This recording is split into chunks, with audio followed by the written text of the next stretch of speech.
Hello, fellow Mass Effect Andromeda Lone Wolf. Exalt here, and I'm back with a new Silver Lining video, this time a Batarian Vanguard Bad Guard build for the hand-to-hand mission against the Kett on Firebase Vertigo.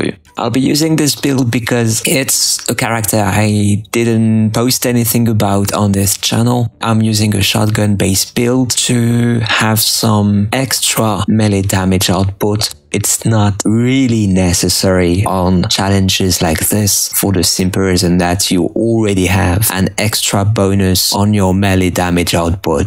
But shotguns are very useful for this. So talking about the build itself, Annihilation. I put rank 4 recharge penalty, damage attractor rank 5 and draining field for rank 6. This is the most important with this power. Flak cannon up to rank 5 with stunning. I put all my points in combat fitness. This is really essential, especially the last rank for extra damage resistance. And unfortunately, I didn't have many points to invest in charge, so instead I put all my points in flak cannon. As for my consumables, for extra shotgun damage, I used shotgun amplifier 2, and it's also one of the few opportunities I have to use my Rigar carbine. In Mass Effect 3 I used this shotgun a lot, but in Mass Effect Andromeda I felt it was sort of nerfed, so instead I prefer using other shotguns. But given that I equipped the Shock Trooper upgrade, giving me extra damage on shotguns as well as one extra flak cannon, it sort of made the Rigar carbine worth it. And to improve my survivability, I use Cyclonic mod number 2 as well, because thanks to charge I will be able to instantly restore a higher portion of my shields. But this Silver Solo is not only to discuss the shotguns, it's also to introduce the solo dynamic on this map. It's not the first Bad Guard solo on Firebase Vertigo. I have in mind another Platinum solo with the exact same character. The build, I believe, is not that different from this one, except the player wasn't using the Rigar carbine. But this is a very difficult map because most of it is open and the only enclosed area you have is clearly likely to be overwhelmed if you stick around for too long. Thanks to combat fitness, I have increased damage resistance when I evade, but also when my health is low. That's why I managed to survive. And then I'm using the siphon properties of my weapons to restore my health. Headshots in this respect are really helping.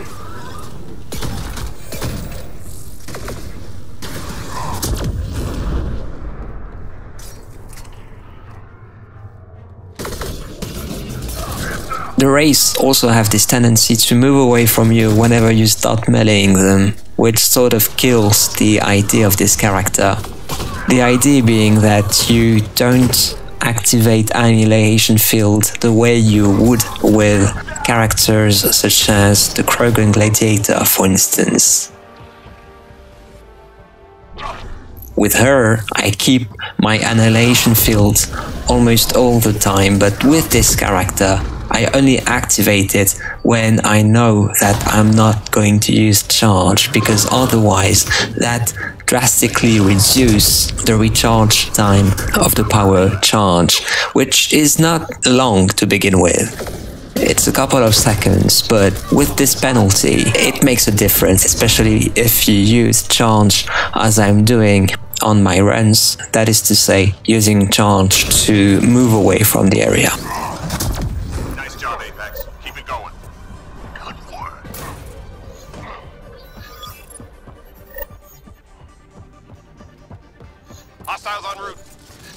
On early wave, I like to stay around this building, not because it is an enclosed area, but simply because I know where the enemies are going to spawn, so I can make the best of it.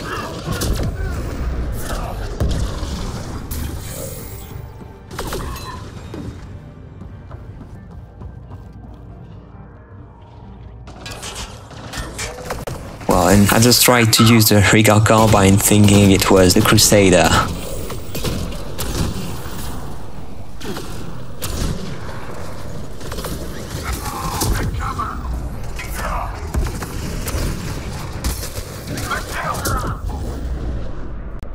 And there, I did it again.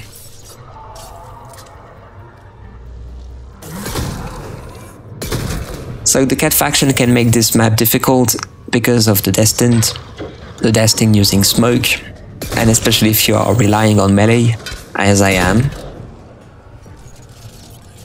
What's good with silver is that even if you don't manage to kill the enemy in one shot, as you would on bronze for instance with the Crusader, then you might kill the enemies all the same. Because even if the enemy is at health gate, let's say, or the enemy has a very little amount of health remaining, your annihilation field, if you are standing close enough to the enemy, will finish it off.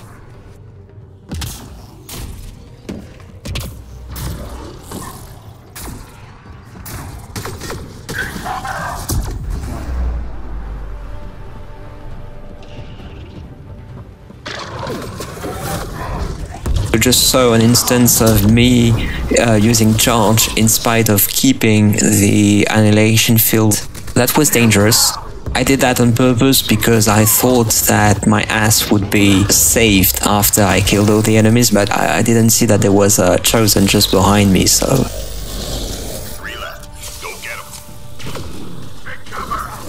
This guy could have killed me very easily if I hadn't paid attention.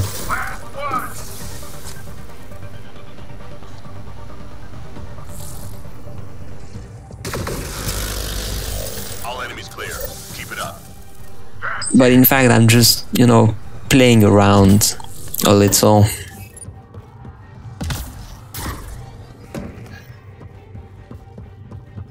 Enemies triangulating our nearest outpost. Find their sensor arrays and get them broken. Because I don't have many opportunities to use the Vertigo carbine, so that's why I'm trying to, you know, trigger the situations in which I could use it. It's a very close combat weapon. So you can't use it from afar, you know. And relying on the Crusader makes things so easy that, you know, sometimes you want some more challenges. And the Vertigo carbine has become synonymous with challenges. One problem gone.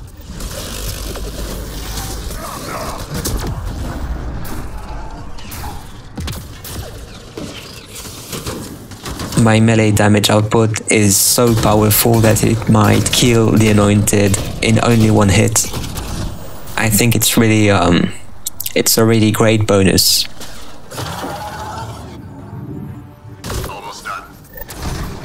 It's not only because I'm using gear and consumables, it's also because annihilation field is helping debuffing the enemy. Which means that basically the enemy's damage resistance is decreased, so they take more damage from you.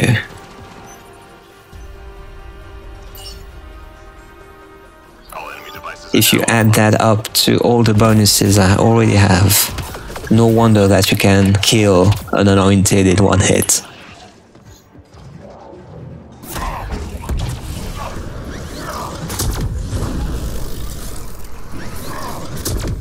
This is a great character for crowd control, in fact. If you see a group of enemies that you can take down very easily thanks to your melee or even using a flag cannon for instance, then you can just do it, you know.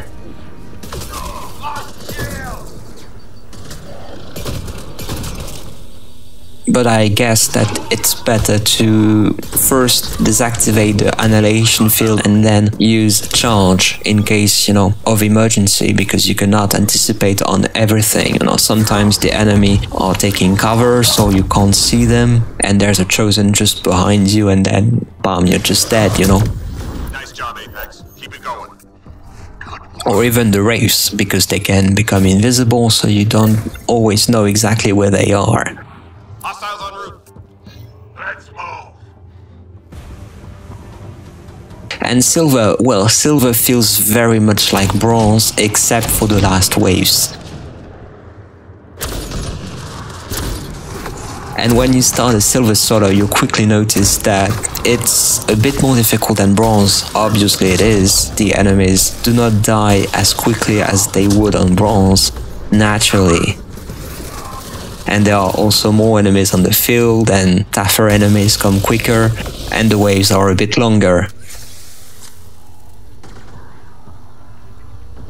But in fact, it's not that different, and many of the tricks that work with bronze also work with silver if you have some tweaks. In fact, I'd venture to say that consumables become necessary only with silver. You don't need consumables with bronze, really, except if you want to use them just for the sake of using them, which is perfectly normal because you acquired them in the first place, and all those bronze consumables you have, you are not going to save them for gold or for platinum.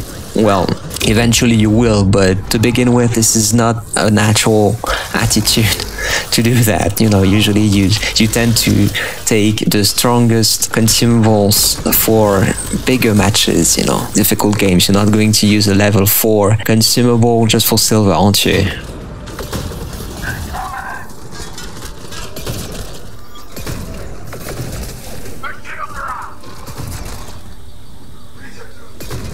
But on silver, yeah, if you really want it to feel like bronze, use consumables, because that's the only distinction, you know.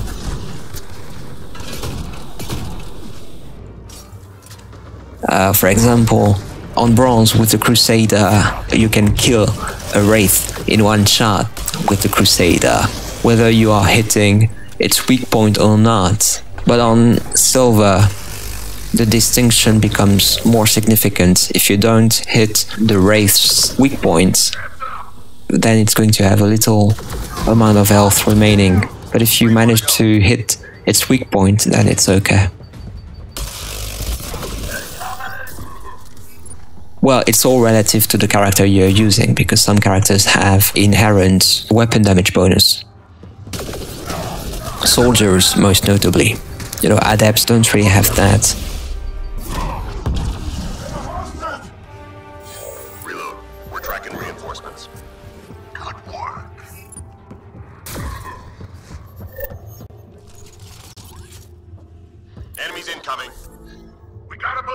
And now wave 5, it's the Ascendance wave, and so far I didn't die. But don't worry, it's coming. I'm going to use almost all my consumables on wave 6, and guess what? It's not even wave 6 upload or hack. I'm ashamed of this. It's wave 6 devices. Because yeah, the problem with this map is that it is deceptively small. It's not as big as it seems, and verticality is not as much pronounced as it would be on other maps. Because if you look carefully, in fact, there are different levels of verticality. I venture to say that there are 3 levels.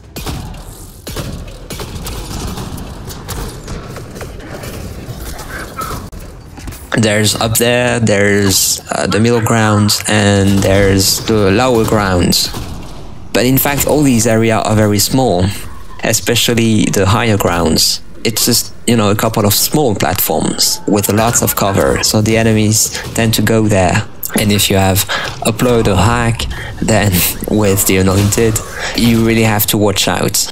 Yeah, sometimes the gameplay with this character is a bit confusing. As you can see, I just deactivated my annihilation field thinking I had deactivated it before, but no, instead I did the other way. It's ridiculous. You see, the Crusader is a very good weapon. And of course melee is more effective with annihilation.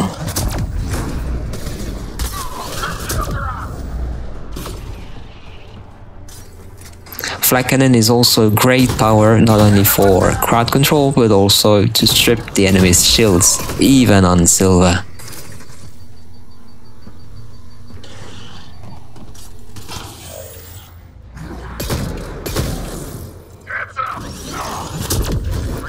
On gold, it's not as effective, but it has some effect as well. With a character such as the Batarian Vanguard, this can be a useful means to strip the enemy's shields.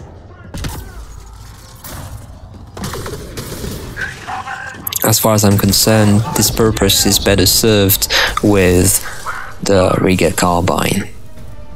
Well, it was even more the case in Mass Effect 3, but... Good. Stay sharp. That's it.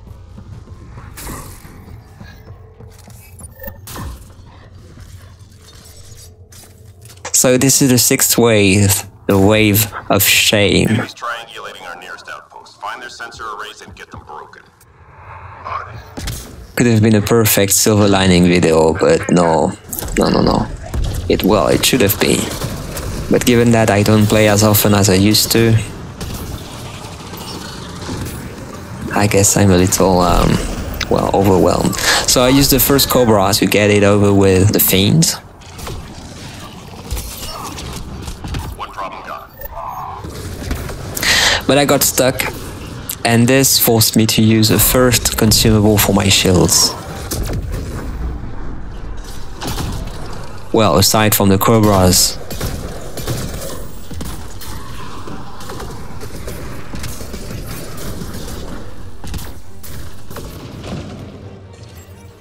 The Kett have the ability to quickly surround areas because most of their units move very quickly. Destined usually come as close to you as they can. The Chosen also are really numerous, so they play on that, on the numbers of the enemies you have on the field.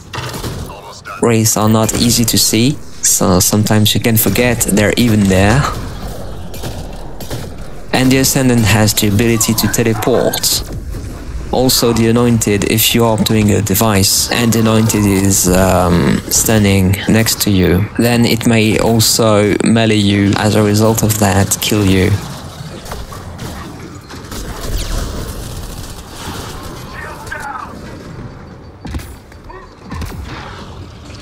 You see how crazy things are getting? Fortunately, the Ascendant didn't have much health left, so one final Cobra managed to do the trick. Good job.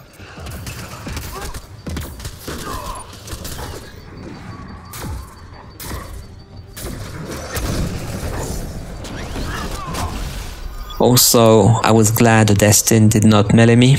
This would have caused me to fail. But thanks to Flak Cannon, I managed to crowd control the area where the Destin was.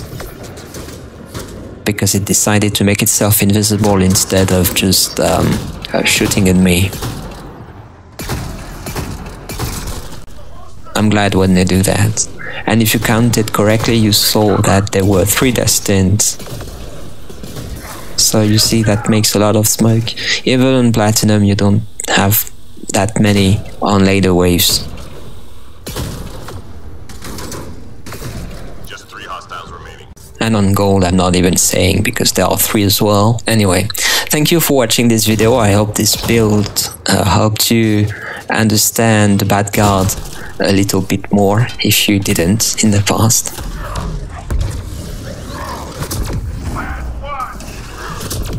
Sensors clear for now. Great shooting. Have a look at my other videos. I have other interesting builds, funny builds, on lower and higher difficulties. We're done here. Get yourself to the LZ. In the meantime, have a great day, thanks for watching, and I catch you in the next video. Don't forget to like and subscribe if you haven't already. I Exalt out. Bye.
down, everyone standing. Drinks are on me.